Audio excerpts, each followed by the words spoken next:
Welcome to Lead Pods, the official leadership podcast from USMB for pastors and church leaders, where our goal is to increase our impact together. Hello, friends. Welcome to episode 96 of the USMB Lead Pods. My name is Matt Ersman, and once again, really grateful to be your host for today. So today we're kicking off a little mini-series here on the podcast where we're introducing you to the speakers who will be at the USMB convention coming up this July in Omaha. Leading up to that conference, we just thought it'd be helpful to get to know some of the speakers since they're not necessarily MB folks that you might be familiar with. So today we're kicking things off with Natasha Crain. Natasha is an author, a podcaster, a blogger. She's got a ton of followers. She's got a lot of really great experience. We kind of hone in today on her most recent book, which is called Faithfully Different. And she has a ton of research and stats about what it's like to be a Christian in today's increasingly secular world. Over the years, she's compiled a lot of resources specifically for parents, but some of this book and some of her more recent work is really helpful for all of us as we all continue to wrestle with what it looks like to be a Christian in today's world, where fewer and fewer people hold to a biblical worldview. This was a little bit of a longer conversation, so I'm going to wrap it up here so we can get right to that and hear less of me and more of her. So let's take a quick break to hear from a sponsor, and we'll get to my conversation with author, speaker, podcaster, Natasha Crain. Today's podcast is sponsored by Mennonite Central Committee. Join the Great Winter Warm-Up. This winter, compassionate people like you are giving the gift of warm comforters to those in need around the world. Help MCC meet the goal to collect 7,000 comforters during the month of February. You can also sponsor a comforter in honor of your Valentine. Learn more at mcc.org/give-warmth. All right, friends. Well, today I'm excited to introduce you to a new friend to the USMB family. Natasha Crain is joining us today. She's a very accomplished author, blogger, speaker, podcaster, and one of the main reasons why we're talking to her today is she's one of the speakers at our convention coming up in July. So Natasha, officially welcome to the USMB family. Thanks for speaking to us in July, and grateful to have a chance to get to know you today. Thanks for being here. Yeah, thank you so much. I'm really looking forward to it. Yeah, awesome. Well, it's great to meet you. And so you released a book, I think earlier this year, right? Faithfully Different. Is that earlier this year? Is that right? It feels like it, but it was actually in 2022. Okay, gotcha. So your most recent book, you've had, I think, 3 others before that. And your topic is really right on with what we're talking about at convention, with the theme of salt and light and trying to live, with a Christian worldview in a secular culture. It's exactly what your book is about. So I'm excited to dive in a little bit. You've also written a couple of books specifically for parents about raising kids in kind of this postmodern, post-Christian world. I know you have kind of a marketing background a little bit. You do your own podcast and blogging. I get the impression you're a very busy woman, very busy mom with 3 kids at home. What else am I forgetting? What else do we get to know you just a little bit? Well, that's a pretty good summary. I started out by just being a blogger. That's kind of the trajectory was in 2011. I started a little Christian parenting blog. I didn't know anything about the subjects that I'm talking about and writing about today, but I started getting attacked by skeptics on my website. And long story short, I realized I couldn't answer their questions. I learned about apologetics, how you make a case for and defend the truth of Christianity. So I just went on this really intense reading journey from that point where I could learn the answers to all these questions and turn my blog into a place where I was helping Christian parents to learn the answers to those same questions. And that's what led me to writing books about apologetics really for parents. Those were my first 3 books. And then my most recent book, Faithfully Different, came about because in 2020, when we started to see all the chaos that was emerging and how Christians were often taking some very secular views and blending them into what should be biblical worldviews, I started to realize somebody needs to talk more about this and how do we regain clarity in this very secular culture? And that's what became Faithfully Different. So yes, today I am writing and speaking for a broader audience than just parents, but of course, always including parents. And I have 2 podcasts, the Natasha Crain podcast and one that I do in connection with Elisa Childers, who's also an author and speaker. We have one called Unshaken Faith. Very cool. Awesome.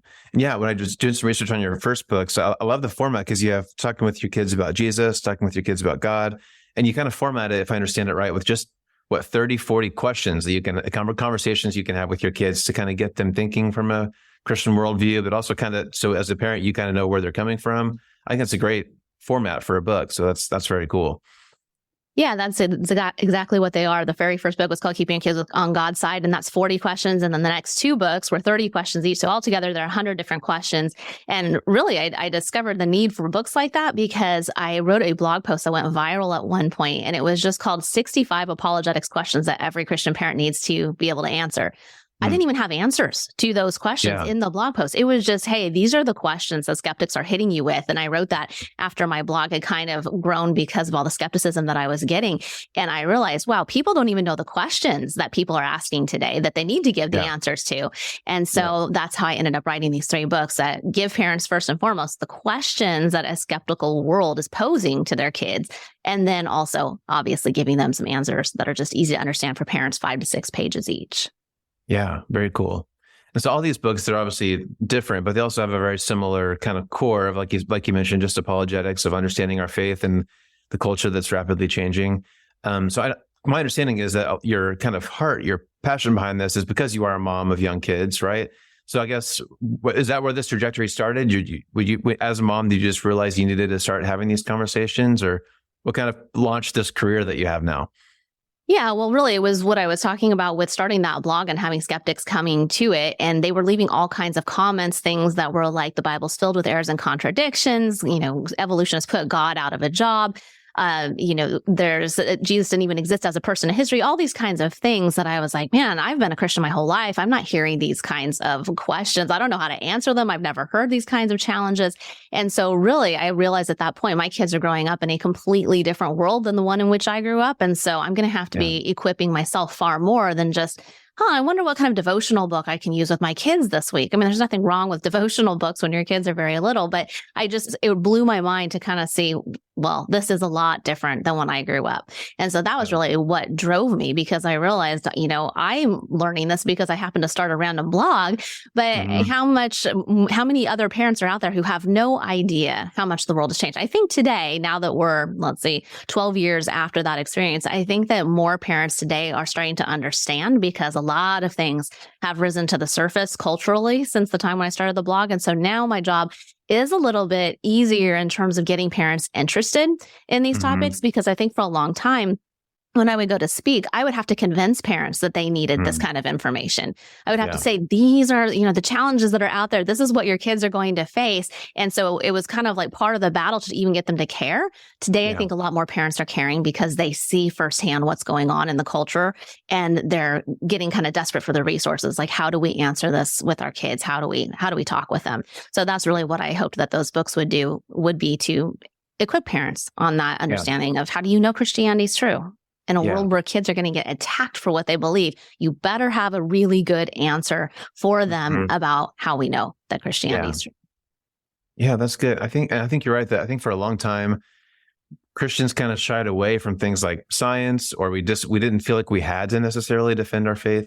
But you're right that now the kids are going to be inundated, or kids and us, all of us are going to be inundated with things that we didn't for a lot of generations growing up as Christians, that we, like you said, we need to be able to defend these things, which, like you said, your most recent book isn't necessarily a parenting book. It's good for all of us.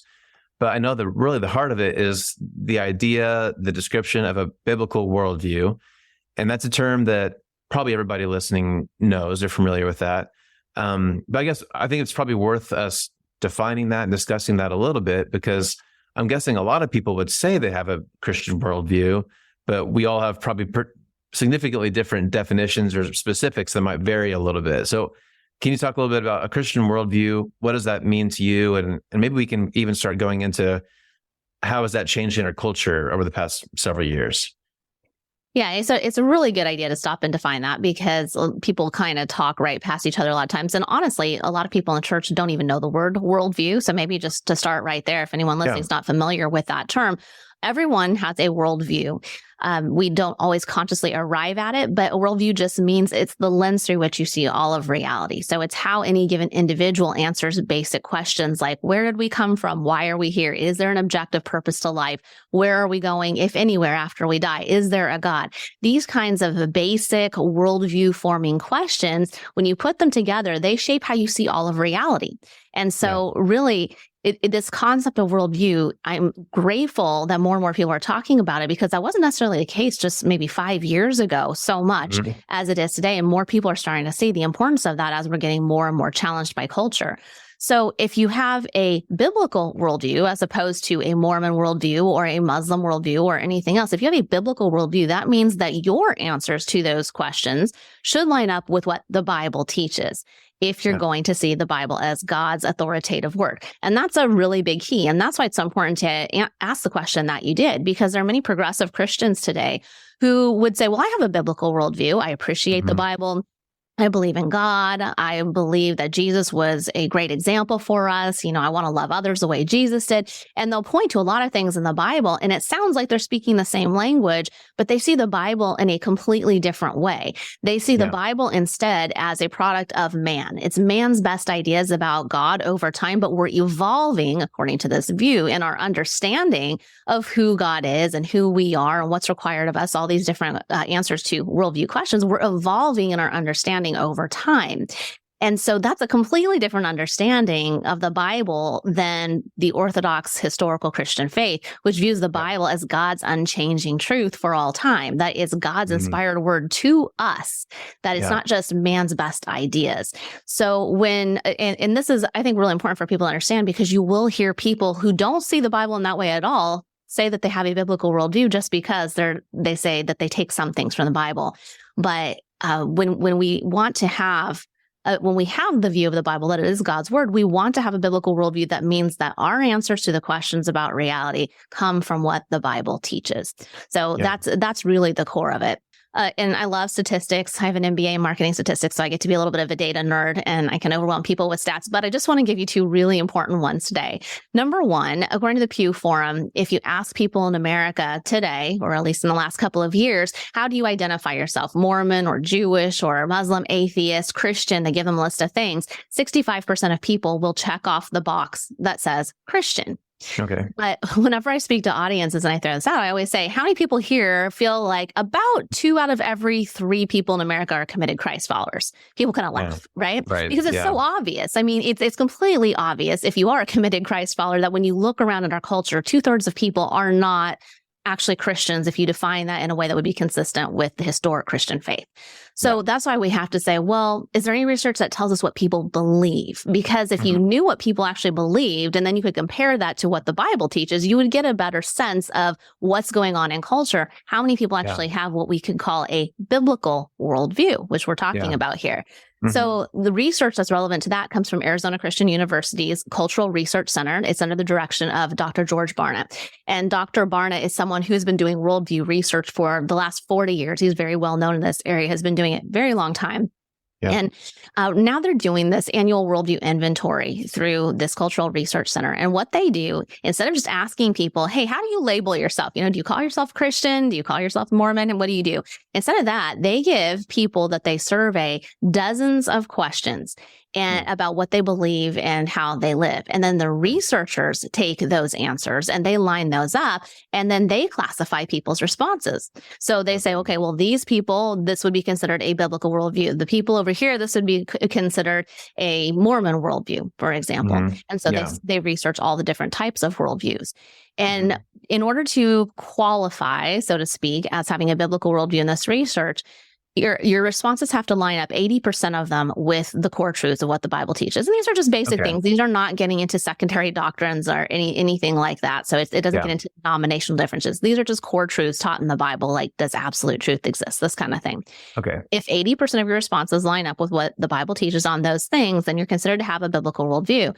And the bottom line, now that we have all that explanation in place, the bottom line is that what they found in the most recent research is that only 4% of Americans have a biblical worldview, according to that criteria. 4%. Well, at the time that I wrote Faithfully Different, it was 6%. So it's somewhere in that area. You know, there's always some research variance that goes on. But significantly less than 10% of Americans would have a biblical worldview. And those two statistics, I'm always talking about them in my podcasts and when I write articles and things like that, because I think they explain so much. 65% of people say they're Christian, and 4% actually have most of their beliefs line up with what the Bible teaches. So that explains what's going on in culture. You have a lot of people who believe all kinds of things. They might label themselves in ways that sound familiar, but they have beliefs that are completely different. So this is the battle that I think that we're in the church. And by the way, okay, one more statistic. Within the average evangelical church in the United States today, only 21% of people have a biblical worldview. Wow. So this isn't just even a matter of, oh, look at, the American church or look at America in general. It's look at the church. Yeah. 80% of people, if you flip that statistic around, about 80% of people do not have a biblical worldview who are sitting in church every Sunday. Yeah. And I don't know if you mentioned this just now or if it's in your book, but how has that changed over time? Like, what's the historical? I'm sure it's gone down. How is that? How much has that changed in recent history? Yeah. So both the statistics about how many people identify as Christian and the percent of people who have a biblical worldview those are decreasing rapidly. So even 10 years ago, the percent of people who identified as Christian, I think it was about 76%, if I remember correctly, something in that area. So it's gone down precipitously as fewer and fewer people are wanting to identify with even the Christian label. So in the past, lots of people would say, well, I'm a Christian because there was some social capital that went along with that. It was kind of widely, accepted. It was a good thing, or at least a neutral thing, until recently where it's becoming it's a damaging thing in people's eyes because people see Christians as harmful and toxic and oppressive today. So you see that drop off in the number of people who are identifying as Christian. I think that's going to drop off very fast now that we have hit this kind of negative view of Christians in recent times. So I think that'll keep going. And in terms of biblical worldview, I believe it's dropped by half in the last 25 years. And so it is absolutely dropping quickly. But that also means that biblical worldview percentage is not estimated to have been super high in the past either. I mean, it's 50% less, but that still means it wasn't all that high to begin with. So I think that we have to understand that as well and know that, we didn't have this golden age where we're trying to get back to where, oh, wow, if it was only in the 80s still, everyone was a Christian who, had really strong doctrinal tenets in Christianity that they were holding to. That's just not true. It's not the case. It's just that fewer and fewer people hold the values today that are consistent with Christianity. We had this kind of hangover of Christian values for so long because of the origins of our country. People hung on to those, and it seemed like, at least on a cultural level, a social level, that we were quote unquote Christian. But if you really dug into it, into what people believed, it was never really like that in any recent time, at least.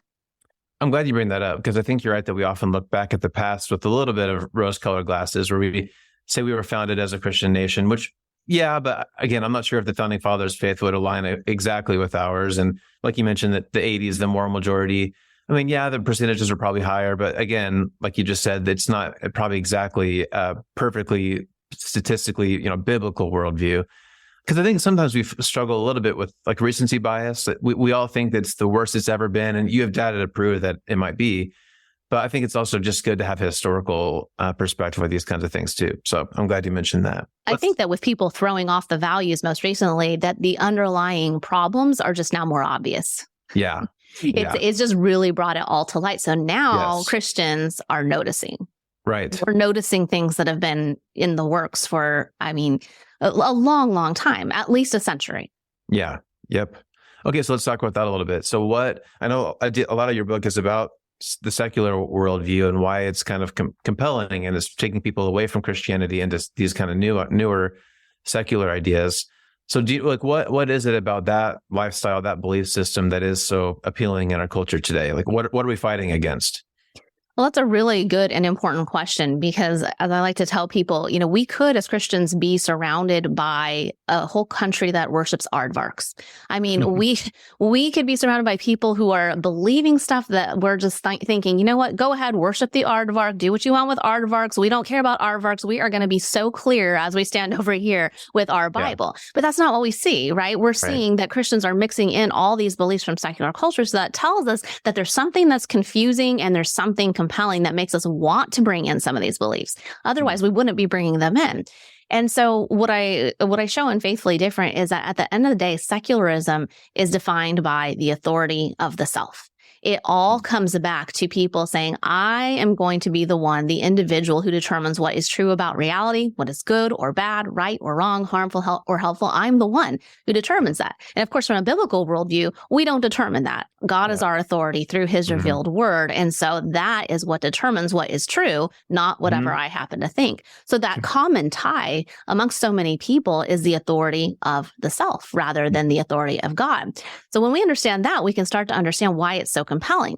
The Bible itself tells us that by our very human nature, every single one of us wants to go our own way. We love the authority of the self. By our human nature, we are in rebellion to God. We want to be on our own. So even as Christians, we can struggle with that. We have the Holy Spirit as Christians to guide us. And so it's not like we're just, in a purely secular position, but we still face those temptations. We still face the desire to sometimes go our own way. So why is it so compelling? By our human nature, it's very compelling. That's what we want. And then we're surrounded by a dominant culture that is basically waving their arms and saying, hey, come and get what we know you really want by your human nature. They might not be so conscious about it, but that's basically what it is. Come on over. The water's warm over here. You get to decide for yourself what is true and what is good and bad. Come be more compassionate like we are. Come use our standards, not God's standards. And so it is very attractive to us if we don't really deeply understand the worldview that surrounds us. We are going to get sucked right into it. Yeah. That's well said. Another thing I'm curious to hear more about, which I think you addressed in your book, is the whole idea of deconstruction. It's kind of a buzzword, and it has been for a while now. And several pretty prominent leaders have been very public, very vocal about their process through that. And I guess that might be another thing that might be helpful to define, first of all, because in my opinion, I think there's some good things that can come out of that, but then it can also maybe be taken too far one way or the other. So can you just start, in your book, how did you define deconstruction, and maybe talk about what, if any, positives might come out of that process, or what are some of the dangers that you see? Well, it is one of those words that people will define in so many different ways. And so if you're talking to someone who says they're deconstructing, or if you're in a conversation about this, you always want to ask what they mean by that as a starting point, because for some people, deconstruction is just saying, I'm not sure what I believe anymore. And so I need to just really evaluate and understand what is true. I need to really search out what should I believe? What's true about reality? I would really caution people against using the word deconstruction if that is what you mean by it, because that is just a normal process of searching for truth. That is something that every one of us should be doing. We should all be saying, what is true? What evidence is there for what is true? How do I search this out, seek it out?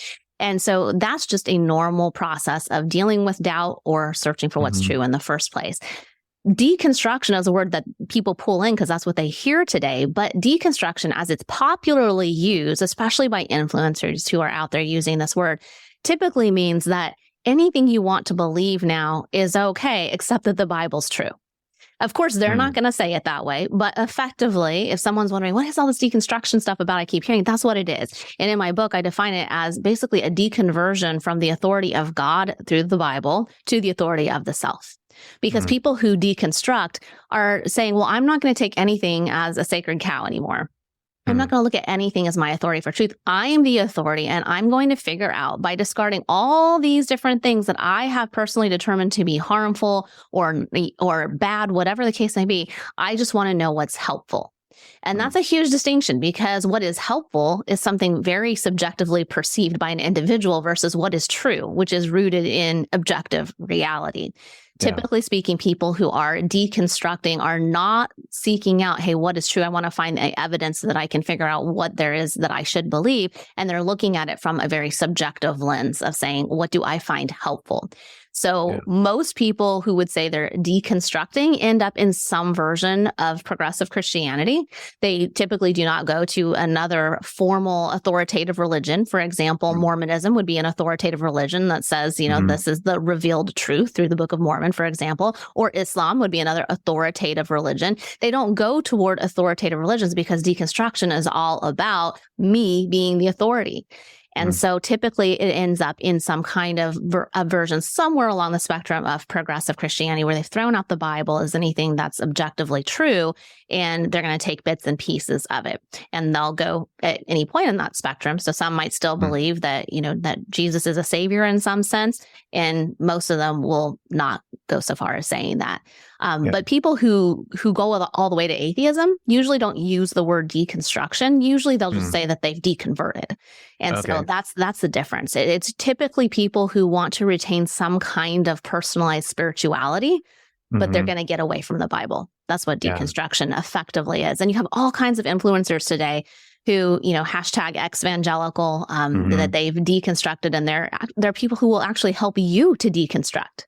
Yeah. So it's kind of a cottage industry, really. Yeah. One term I've heard recently, instead of deconstruction, they said they untangled their faith, which I thought that was interesting, because I think sometimes along the way, we pick up things that we just assume are Christian because of our culture, because of our upbringing, maybe what church we attend or whatever.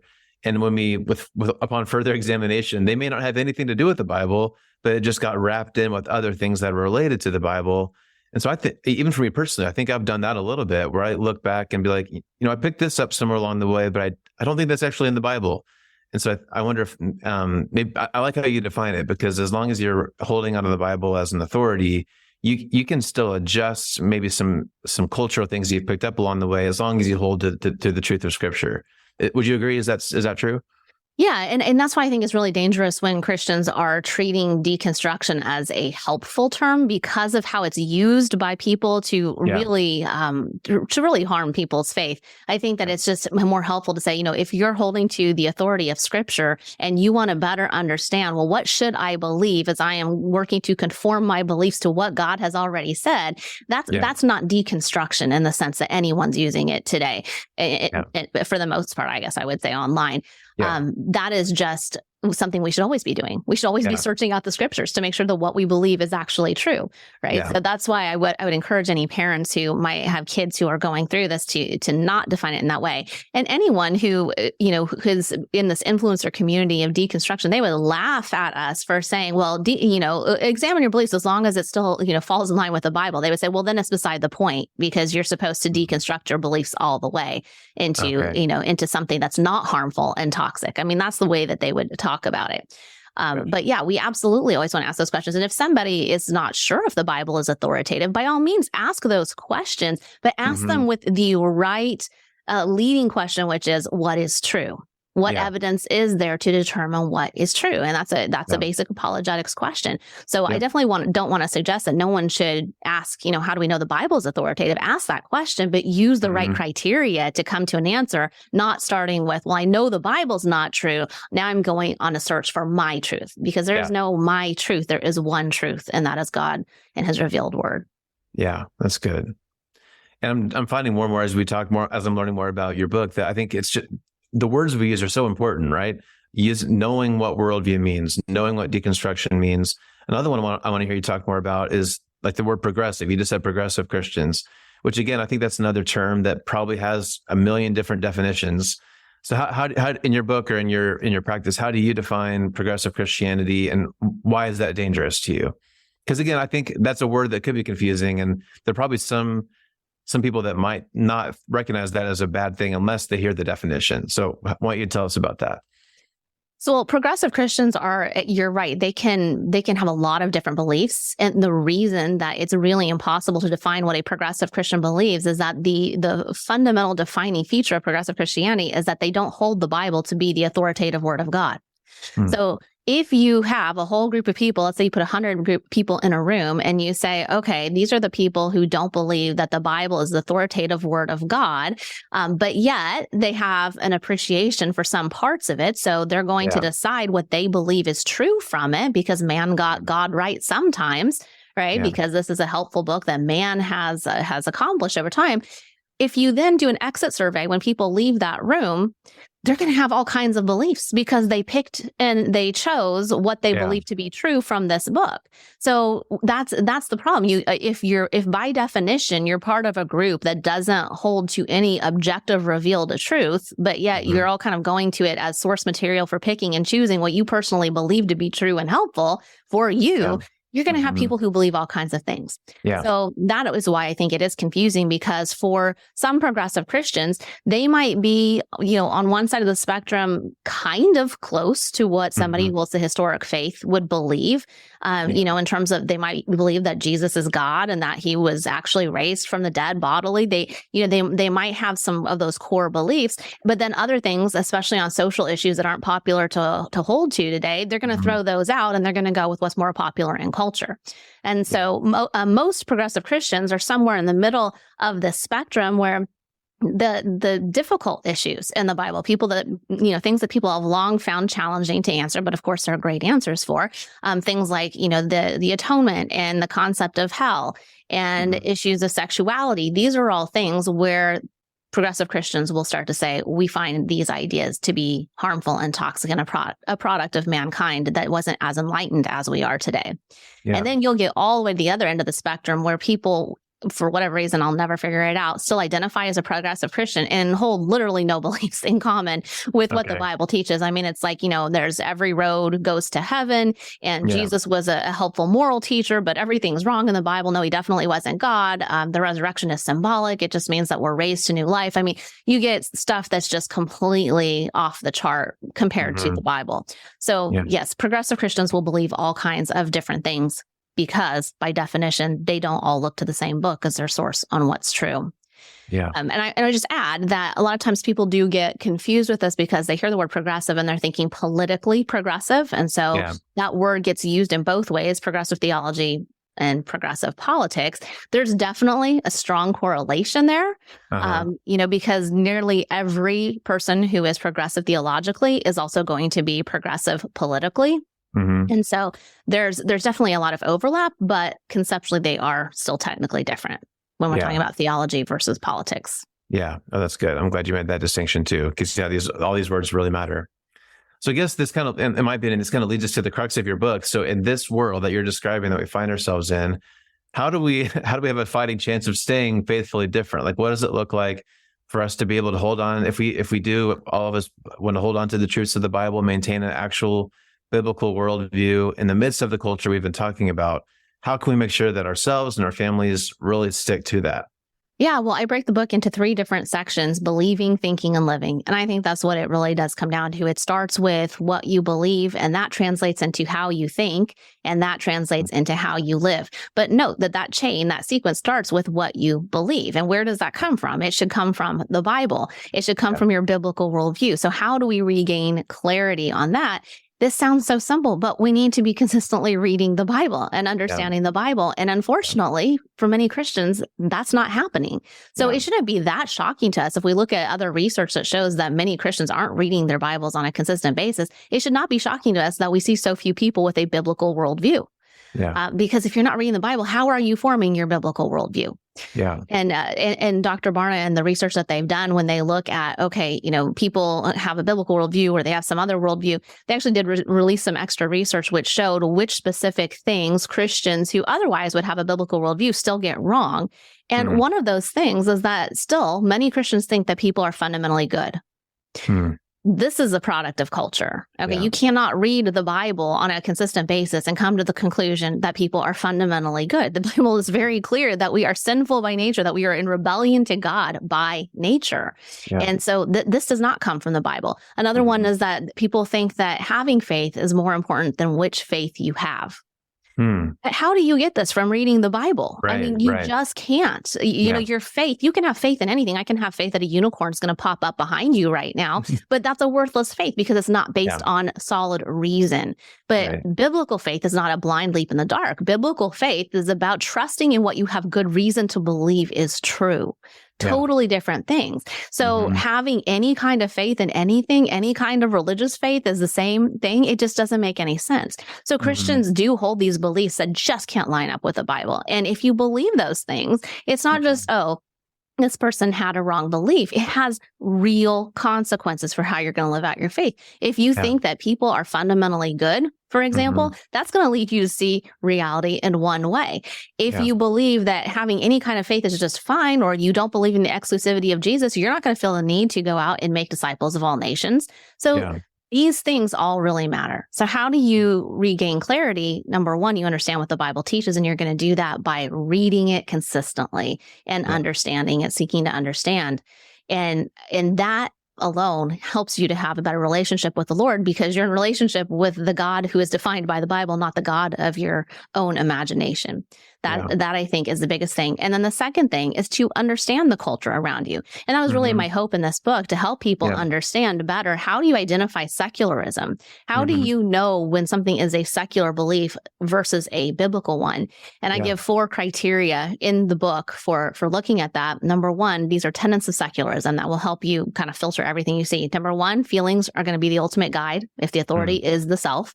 Number two, happiness is going to be the ultimate goal. This is also a secular idea. That's not our ultimate goal as Christians. And I can elaborate on any of these if you want to. I'm just kind of giving you a quick overview. Number 3 is that judging is the ultimate sin in a secular culture, because if the authority is the self, then, hey, don't come and judge me. Only I know what's best for me. And number 4, God is the ultimate guess. In other words, secular culture is okay with you believing in some kind of undefined, ambiguous God. That's not threatening to the authority of the self. But where they get really offended is if you claim that God can be known with any kind of certainty, because now that means that he's the authority and that he's revealed himself through his word, who he is and who we are and how we're to relate. And that means you're not the boss of your life. So God can only be a guess. So I give those 4 tenets of secularism and work them through the book to show people, once you have some clarity on what the secular culture is teaching, that is going to bring a lot of understanding that helps you to resist all of those kinds of ideas. Yeah, well, that's great. And I'm glad you have such a heart for understanding the culture that we're in, because I think people tend to have kind of one or two views on culture. Either they're interested in it and they dive all the way in and maybe they start to embrace some of these things we've been talking about. Or I also know some Christians who, if we're honest, they're kind of afraid of culture. They don't really want to know what's going on out there because they want to stay where it's safe, right? But I think it's so important that we know what's going on around us. So I'd like to hear you talk about this some more. Like, where's that line of, we hear this phrase all the time of being culturally relevant, right? Churches want to be culturally relevant. So how can we do that without getting too far to where we sacrifice our biblical worldview? Or is it important that we do know what's going on around us? Can you just kind of talk about that wrestle, that tension that probably a lot of us are feeling? Well, I think it's extremely important to understand what's going on around us, because, even if it wasn't about your own clarity, which I've been talking about a lot, it's for the good of others. If you're going to be able to have conversations that are salt and light to people, that shed light on the darkness and to help people and to bring them to truth and to bring them to Jesus, if you're going to have those conversations, you kind of need to understand where they're coming from. You need to understand that perspective. And I think sometimes Christians kind of do back off, like you're saying, because it seems either too complicated or too depressing. I've never really put it in those terms before, but I think that that's a pretty good summary. True. Yeah. So you've got the people who find it too complicated. They hear the terms that are out there like critical race theory or critical gender theory, and they hear about all these things and they're like, I don't know what to do with that. It's too complicated. I'm not going to learn it. It is complex, but I guarantee you, if the activists understand it, that you can understand it too and be able to respond to it from a Christian perspective. It's just going to take a little bit of effort. And then you have the people who find it too depressing. And, it's funny because I tell the story at this conference that we've been doing. Elisa Childers and Frank Turek and I are doing something called Unshaken Conference. And we just did one last weekend in Nashville. And I tell the story because I just find it so, it is just so telling about culture today. But I start the conference with this talk on Faithfully Different, the same one that I'll be giving at your conference. And when I do that, I talk about the statistics that I spoke of earlier. And someone in the survey feedback after that conference, what it said in the suggestions for improvement was, don't start the conference with Natasha Crain. And when I saw that first part, I was like, oh man, I must be really awful. I'm never speaking again. This is terrible. I was kind of offended, right? And then I kept reading it and it said, don't start it with Natasha Crain. Her statistics are too depressing. We need to focus on the positive. Uh-huh. And I think that's how a lot of Christians feel. So now I incorporate that into all the conferences, by the way, because Good. I tell people, like, if you're feeling this way, maybe what you need to hear is that God has already won. Okay. We all know how this ends, but we're still called to participate in the present day battle. We're still to be salt and light. We are still to be out there engaging with people, making disciples of all nations. And that requires more than sitting in your room and having whatever you would call a quote unquote private faith. Yeah. So you have to understand the culture, and some of it is depressing. I mean, it breaks my heart to see a lot of what's going on out there. But when our hearts are broken, use that for the glory of God. Use that sadness and use your understanding of just how lost the world is to motivate you to understand better, so that you can have better conversations with people and lead them to the Lord. So yes, it is a balance, but it's not too complicated. It might be a little depressing, but use that for good. Yeah, that's really good. I like that a lot. And you're talking about salt and light. That's the theme of our conference coming up, and it's obviously something that we strive for.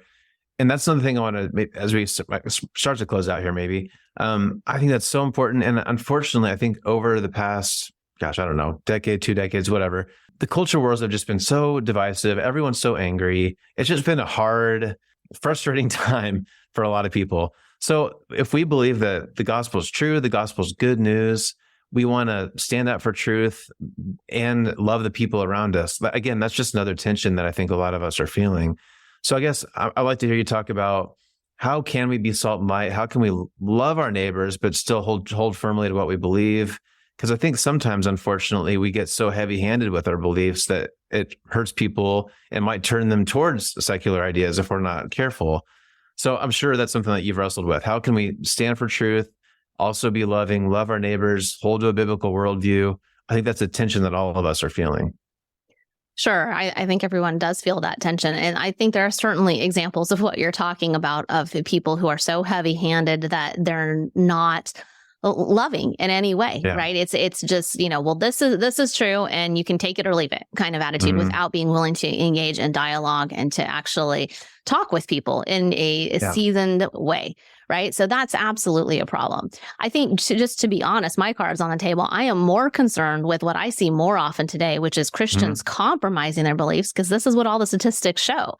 It's, if we have so few people with a biblical worldview, it's not that they're necessarily just turning on certain doctrinal tenets that they haven't really investigated. It's overwhelmingly on a lot of these cultural issues. So they're compromising their beliefs because they think that those new beliefs are more compassionate. They think that they're being nicer than God somehow. I mean, can you really be nicer than God? Can you be more compassionate than God? If this is what God has already says about what is good for you and about what is true and what is right and righteous, if God has already said this, who are you to think that you can do better than God? So the important thing that I think people need to hear and understand over and over again is that just because someone else does not think you are loving when you tell the truth doesn't mean you weren't loving. Someone can feel not loved even when you're being loving. Because in today's culture, people think that to be loving means to approve of whatever someone else wants. It means to approve of everything and every idea. That's not loving. Love rejoices in the truth.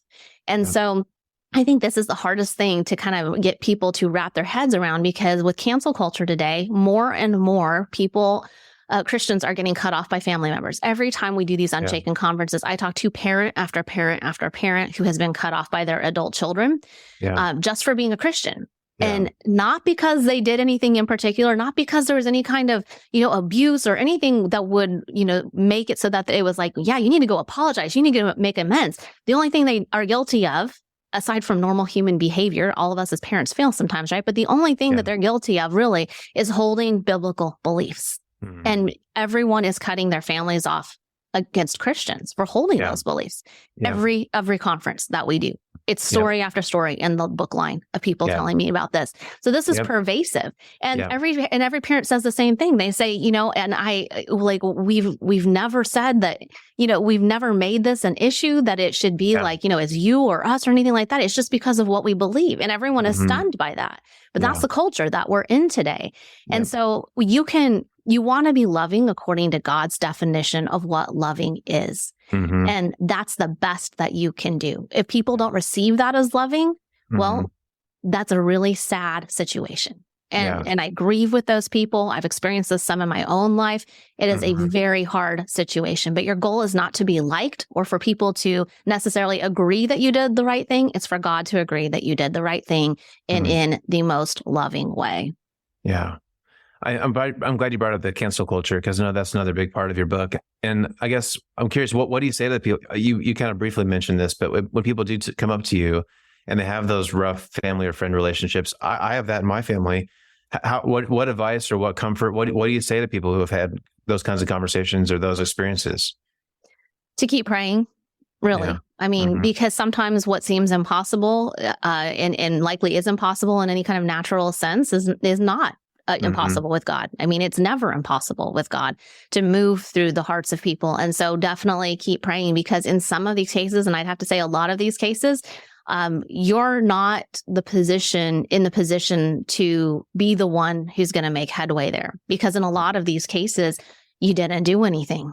You were just a Christian and people didn't like what you believed. And when somebody has deemed you to be toxic or harmful just because of what you believe, and they're like, you're out of my life unless you come around to see the light. I mean, what are you going to do? Are you going to compromise on your beliefs? Are you going to turn away from what you believe to be true about reality? I mean, that obviously is not the logical choice. And if you're tempted to do that, I would suggest that you study some apologetics and understand the case for the truth of Christianity. How do you know God exists? How do you know the Bible is God's word? How do you know that Jesus was raised from the dead? How do you know those things? Because the more conviction you have, the more settled you'll be in your heart that you did what's right in the first place. And then it's not tempting to compromise your beliefs in that way. And you'll know that you're doing the best you can. It doesn't make it easier emotionally. It's horrible. It's just horrible emotionally.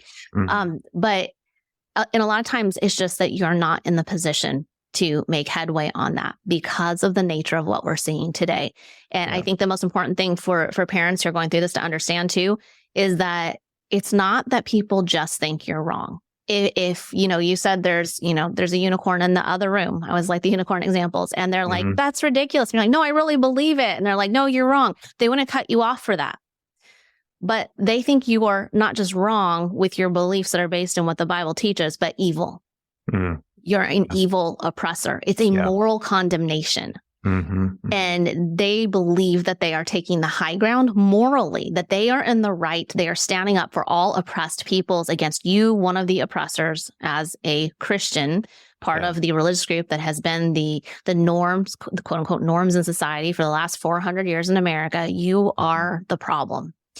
And so when people walk away from you, you have to understand that's the mentality. They don't just think you're wrong about some random issue. You are being morally condemned and abandoned for what you believe. So keep praying. My personal hope is that culture will, I don't think overwhelmingly, unless God acts in it in a supernatural way to turn things around, I don't necessarily think America is going to turn back to anything like even remotely in the past. But I do think there's so many issues today in terms of the cancel culture that maybe in 10 years, maybe people will start to say this was kind of an overreaction, even if they don't come to agree with us. So I pray that that's the case. I think that there's a chance that could happen. Like, even on transgender issues specifically, I think that you're starting to see a big shift even within secular thinking on that in terms of whether or not you should, support young people getting transgender surgeries like in puberty blockers and things like that. You're starting to see a trend even amongst people who aren't Christians. So I think some of these issues today that seem so drastic, I think there will be a little bit of a reversal. And maybe as people get older, because a lot of times as people in the 20s, it's that zone right now that's cutting people off. I hope that maybe as their families get older, that maybe they start to see some things differently. Yeah, good. Really good. Okay, I've got two more kind of quick questions I hope we have time for, and then I'll let you go after that. But the topic of apologetics has come up a bunch of times. And really, if a lot of this comes down to having and maintaining a biblical worldview, it is so important that we can back it up, right? And so that we can have confidence for our own faith, we can have intelligent conversations with others. So I guess my first last question is, what resources have been helpful to you, or where can we go to get some of this, the facts, the stats, the history that might be helpful? What have you come across that's been helpful to you? Yeah, I think one of the first resources that I always recommend to people, especially on the Bible and how do we know the New Testament is reliable, is J. Warner Wallace's Cold Case Christianity. He Okay. is a cold case homicide detective, and he was an Cool. atheist until he was in his mid 30s. And then he decided he was going to investigate the claims of the Gospels from an eyewitness perspective to basically see if he could tear it apart. And what he found is that they had all the earmarks of actual eyewitness testimony. And so Cold Case Christianity goes through this in a detective's perspective and shows how you can look at the claims of the Gospels. And so this is a really engaging book because of his background. It's a very informative book. And he also has one called God's Crime Scene, and God's Crime Scene looks at the evidence for God's existence. So Cold Case is about the New Testament, the Bible reliability. God's Crime Scene is about the evidence for God's existence. And both of those two books together really make a great starting point. Obviously, my own books in terms of just getting equipped on all kinds of these questions in shorter answers that I think they can be really helpful to people. And then one single book that kind of lays out the whole case and is more extensive than anything that I mentioned would be I Don't Have Enough Faith to Be an Atheist by Frank Turek. And it just lays out the entire case start to finish. So that's an excellent resource also. Cool. Awesome. And I heard you mention earlier your parenting books, especially. You intentionally kept those really short, really easily digestible for parents. I think that's great. As a parent of young kids, thank you. Thank you.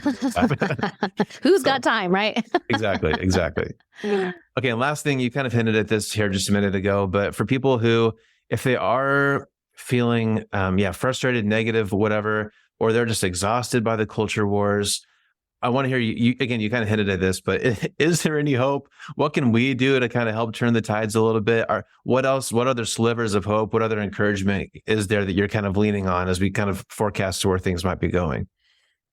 Yeah, I mean, the ultimate hope is in what Jesus has already done. He's already conquered death, and we know that in the end, God will make all things right. Revelation 21, there will be no mourning. Every tear will be wiped away. All things will be made new. I mean, that's the ultimate hope. We don't know everything that's going to happen in our own lives. We don't know everything that's going to happen in our own culture. We don't know what's going to happen with America, in terms of an American audience here. Right. We don't know, will things continue to just get worse and worse? Are we going to see some turnarounds? I mean, who has the crystal ball? We don't know. But ultimately, our hope should not be based on those kinds of circumstantial things. When I talk about, I hope that in 10 years from now, for example, that cancel culture softens up and people start to see the problems with that. That's sort of a temporal hope. That's I really hope for all the families struggling right now that some of those relationships will come together. But that's not the ultimate hope. And so I think we just always have to come back to the ultimate hope being in Jesus, that God is going to work all things out in the end. And we already know the end of that story. We don't know which way things are going to go in our country. We don't know which way in our personal lives, but our hope is in Jesus, not in any of the specific circumstances that we find ourselves in. So let's stay focused on the true source of our hope. Yeah, well said. I appreciate that. That's very good. Well, Natasha, I've enjoyed our time together. It's been great getting to know you a little bit, hearing your background, hearing your story. I encourage people to check out Faithfully Different or any of Natasha's other books, especially if you're a parent. I know those would be really helpful to you. And I'm glad you get to be with us in July, Natasha. It'll be great to hear you speak live and I get to know you a little bit more. So I guess as we close out, was there anything else you want to leave us with? What else didn't we talk about that you want to make sure we squeeze in here? Well, let's open a whole can of worms and talk about something totally different. No, I'm just kidding. No, this has been great. I really appreciate the conversation. I'm looking forward to being with everyone next summer at the conference. Awesome. Well, thanks for your time, Natasha, and thanks for your important work. This is important, so thanks for devoting so much time and effort into it. It's really good work, so thank you. Appreciate it. Thank you so much. Plan now to attend USMB Gathering 2024 in Omaha, Nebraska, July 23rd through the 27th, 2024, where our theme is Salt and Light, Faithful Living in a Secular Culture. Our speakers Greg Hogue, Natasha Crain, Brian Kluth, Don Morris, and the new National Director will help us focus on living unreservedly in the way of Jesus. You will also have a selection of many great workshops and affinity groups. For more information, visit www.usmb.org/USMB-gathering-2024 or call 1-800-257-0515. Well, one more time, many thanks to Natasha for joining us. And if you would like to learn more about her, you can check out natashacrain.com, CRAIN. There's some more information about her podcast and her books there. And again, you'll hear more from her if you're able to join us for the convention this summer. So if you haven't attended before, I highly recommend that you consider it. I went last time in Kansas City and I really had a great time, and I think you will as well. So to learn more about that, you can also head to usmb.org and check out the information about the convention coming up this July. All right, well, thanks, Natasha, and thanks again to you so much for listening wherever you are today. Have a great week ahead, and we'll look forward to seeing you next time. Thanks for listening to Lead Pods. Make sure you don't miss an episode by subscribing to our show wherever you're listening today. Learn more by visiting usmb.org. And be sure to follow us on Facebook, Instagram, and Twitter. We'll see you next time as we learn more practical tools to increase our impact together.